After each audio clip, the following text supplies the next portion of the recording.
Some really significant things happening, especially for anyone watching events up in Canada. We're looking at religious freedom, civic values, and, well, how they seem to be clashing. And clashing is definitely the word. So first up, Montreal.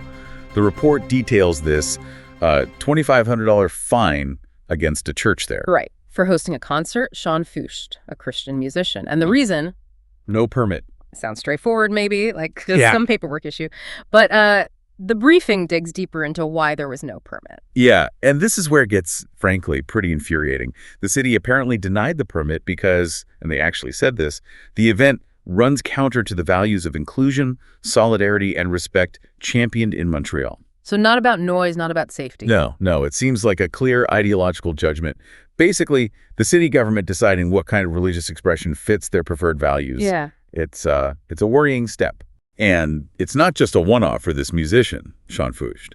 The briefing lays out this pattern. He's trying to tour Canada and, well, this is the latest problem. How many cancellations now? 6. 6 venues have canceled on him, apparently because of his religious and political views. And get this, the report says Canadian government officials are actually publicly backing these cancellations. Wow. So it's not just venues making private decisions. Doesn't sound like it. It paints a pretty stark picture about expressing Christian faith up there right now. And the briefing itself puts it quite bluntly, doesn't it? It suggests that the message being sent is basically Canada has made it clear that Christians are not welcome. That's a heavy statement. It really is. It makes you wonder about, government overreach into what people believe and say. This isn't just some abstract debate. It's hitting close to home. It's a major warning sign, I think, for any democracy that values free speech, religious freedom. Absolutely. Now, when this report dropped, the comment section, well, it lit up.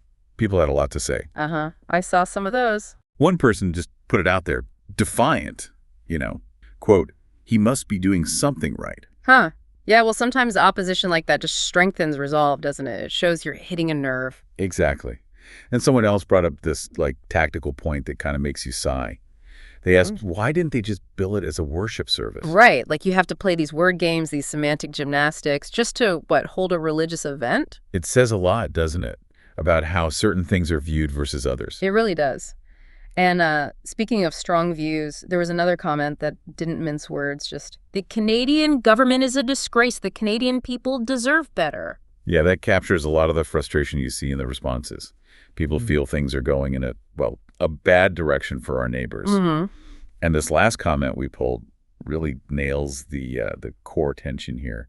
It said, what the church does inside the walls of their own sanctuary is not Montreal's business. Okay, standard point about church autonomy. Right.